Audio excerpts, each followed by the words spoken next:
acompaña, hablando de lo que acaba de comentar el ingeniero Blandón, y es qué pasa con aquellos que están opuestos a la posición de la directiva de cambio democrático desde la Asamblea. Pues ayer incluso la decana Estrella de Panamá publicaba: Rómulo Rux avanza en su plan para eliminar la oposición interna. Mi siguiente invitado es el diputado suplente Agustín Selhorn, a quien le doy la bienvenida. Agustín, activas el audio, por favor, para empezar esta entrevista. Buenos días. Muy buenos días, Fernando, y gracias por la entrevista. ¿Qué está pasando dentro de Cambio Democrático? Pues incluso vuelven a reiterar esas amenazas de expulsión de toda la bancada, porque serían 15 de 18. Bueno, Fernando, mira, esto es inconcebible. La verdad es que la realidad supera la ficción. La desesperación en que ha incurrido Rómulo Rux ante su ausencia de liderazgo lo lleva a convertirse en un dictador de partido. Ha dicho que está prohibido que ejerzamos nuestro derecho constitucional. Yo creo que Rómulo se graduó en Derecho y conoce la ley. La ley nos obliga constitucionalmente, que es el principal mandato que existe en una legislación, la Constitución, nos obliga en el artículo 18 a que los servidores públicos, como lo somos los diputados, cumplamos con nuestros deberes. Y si omitimos el ejercicio de nuestros deberes, incurrimos en faltas que la propia Constitución nos señala con penas. Y una de nuestras principales obligaciones es, en la base del artículo 159, numeral 1, expedir, reformar, modificar, derogar los códigos. Claro. Y eso es lo que estamos haciendo. En contrario, por ejemplo, la ley señala... ¿Qué ha pasado en esta lucha frontal que hay entre el presidente y la secretaria general del partido? Es decir, ¿qué ha pasado? No es la lucha frontal del presidente con la secretaría general del partido. Es la lucha frontal del presidente contra el 70% de los miembros de Cambio Democrático, que fueron cristalizados, visibilizados a través de las 1.268 firmas de convencionales pidiendo una convención extraordinaria. Lo que ha sucedido es lo siguiente: a pesar de que el Tribunal Electoral admitió el 20 de agosto la impugnación que presentamos contra la negativa de Rómulo Rux de hacer una comisión extraordinaria, ellos después, en septiembre, dijeron que no se iba a hacer nada y que no había cabida para nuestra petición. Ya nosotros presentamos una reconsideración que está siendo surtida ante el propio Tribunal Electoral. Pero eso es un punto nada más, mi querido Fernando. Lo principal es que Rómulo Rux ha emitido un comunicado en el día de ayer prohibiéndonos a nosotros votar, diciendo que es contra reformas que son retrocesos. Uno, nosotros estamos ejerciendo el mandato constitucional que te expliqué en el artículo 159 de la Constitución. Sí. Pero además, no queremos ser penalizados en base a violar el artículo 18 de la Constitución de omitir nuestras funciones. Pero Rómulo Rux no ha hecho una sola resolución del Directorio Nacional en la cual nos diga ustedes deben hacer esto o lo otro. Y ese es un mandato que no lo puede hacer él, no lo pueden hacer nuestros electores. Y en el artículo 58 de los estatutos establece que el Directorio Nacional confrontará y coordinará con la bancada todas las propuestas que existan. Y en 2 años y medio en que se ha dedicado a esconderse en el ostracismo por su derrota, Rómulo Rux jamás se ha reunido con la bancada, Fernando. Es lo que te iba a preguntar. ¿Cuándo se lanzó la línea de lo que debían votar o no? Si la reunión parece que hay un cortocircuito entre la comunicación de Rómulo Rux con el resto de la bancada de su partido. Bueno, Rómulo Rux, dentro de su elitismo de nobleza oligárquica, jamás se ha reunido con nosotros, los que sí representamos al pueblo. Y esa línea que él alega que se ha roto no existe porque queremos ver la resolución en donde se encuentra. Y aclaro, a manera de docencia, que cuando el directorio dicta una línea, tiene que haber una resolución. Ajá. Y esa resolución se le tiene que comunicar formalmente al Tribunal Electoral. Claro. Y nosotros, si se le comunica al Tribunal Electoral, el Tribunal Electoral la incorpora al haberla aceptado, después de revisarla, en el boletín electoral. Nosotros estamos esperando eso porque haremos una advertencia de inconstitucionalidad, porque ese mandato, supuesto mandato de Rómulo Rux, no tiene ninguna cabida constitucional. Pero Fernando, esto todavía es más profundo.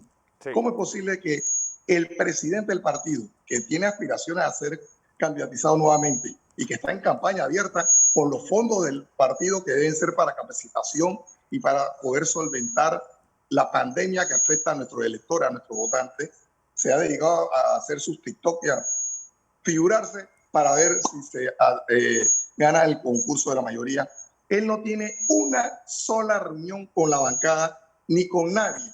Rómulo Rux se refugió en su, no sé, en su oficina, en su cueva, pero jamás se supo de él y no ha tenido una reunión con nosotros. Nosotros somos 15 diputados, Mayín Correa, Cheyo Galvez, todos los diputados que representan una mayoría significativa de cambio democrático, estamos en eso. Y estamos con el pueblo, estamos con los que nos eligieron. Ellos son los que tienen la facultad de decirnos esto es sí, esto es no. Pero nosotros vemos que han puesto de bandera y pantalla a una joven señora que es la secretaria de la mujer, que disfruta de 20.000 balboas mensuales para sus actividades, a decir que nosotros estamos yéndonos contra lo que está ya consagrado. Eso es falso.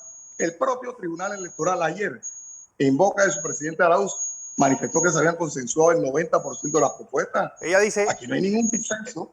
Analicel Rosas dijo, un grupo de diputados busca diseñar un traje a la medida en el proyecto de reforma del Código Electoral, pasando por encima del reglamento interno del cambio democrático. No, ella dijo que estábamos yéndonos en contra del reglamento interno de la Asamblea porque ya se había votado esto y no es así. Primero, hay que saber lo que se habla. La Asamblea no tiene un reglamento interno.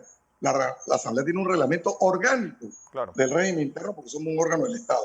Y segundo, el artículo que se incorporó para que cuando hayan 50% más uno de los convencionales exigiendo una convención extraordinaria, nunca se iba a votar en lo que fue la mesa técnica, porque se dejó para después. Eso lo sabemos los que estuvimos ahí.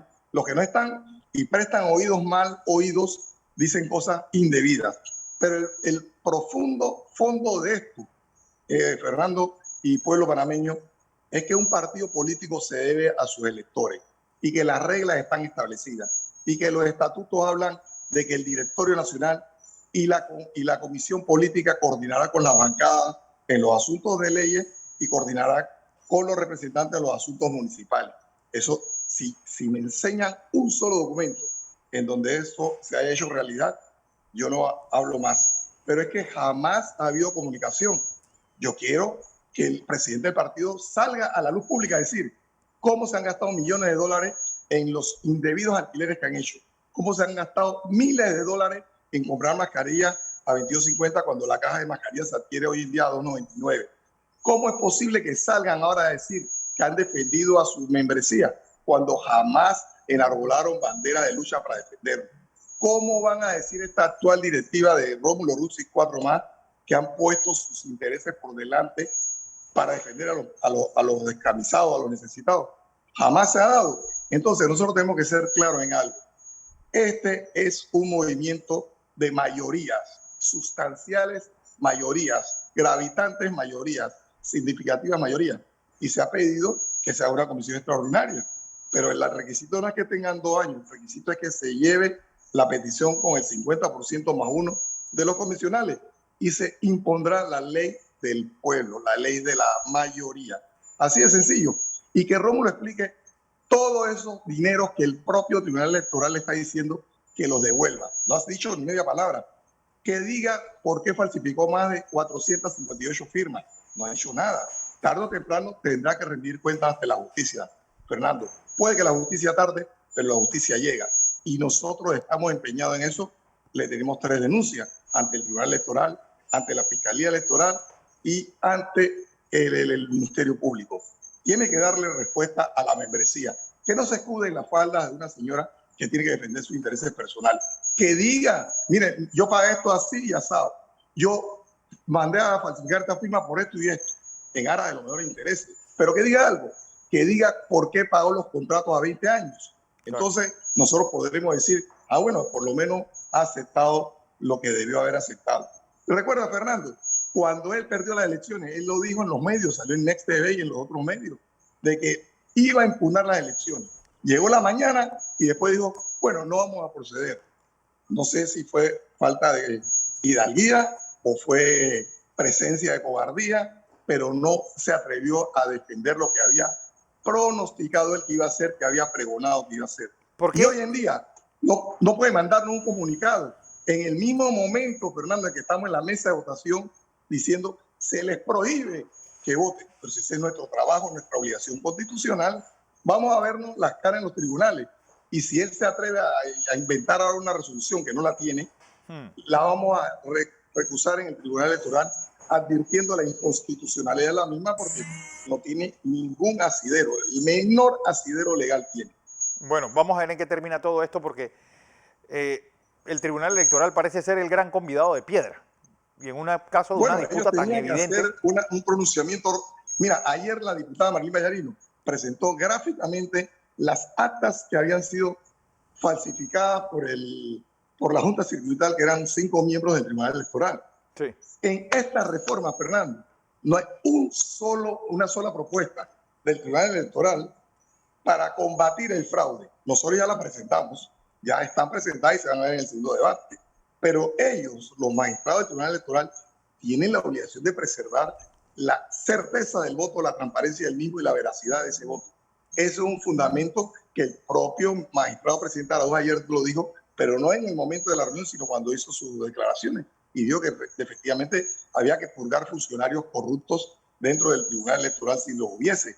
Y estamos de acuerdo. Y no es verdad que dijo que iban a meter una inconstitucionalidad contra las propuestas de nosotros. Eso es una falsedad que dicen estas personas que tratan injustificadamente de defender lo indefendible. Él dijo que si hay algo que no vaya de acuerdo con la Constitución, hay las vías para proceder en contra de él. Eso es todo. Pero aquí lo fundamental, y lo reitero hasta el cansancio, es que la presidencia de Cambio Democrático está en manos indebidas porque es una persona que no da respuesta, que no está identificada con los intereses de sus electores y su membresía, que nunca ha ido a defender nada que sea por un clamor popular, sino su posición elitista, y esto es lo que nosotros queremos desplazar. El cambio democrático tiene que tener un cambio y es ya, y nosotros estamos impulsándolo y no hemos decaído en eso. Todos los días tenemos reuniones, la militancia nuestra es incesante, siempre continua y ya a nivel ábrego nadie lo puede negar. Es una mujer que ha demostrado tener valía, liderazgo y lo mantiene con el apoyo de todos los que nosotros creemos que debemos hacer un mejor país. Eso en resumidas cuentas lo que está mandando, aparte de las fundamentaciones legales que nos favorecen y que no dan pie para que inventen ahora recursos inadecuados y cosas traídas de los cabellos. Eso es así, Fernando. Bueno, Agustín Selhorn, diputado suplente, gracias por esta participación. A usted por la entrevista y felicidades. Buen día a todos. Así va a ser.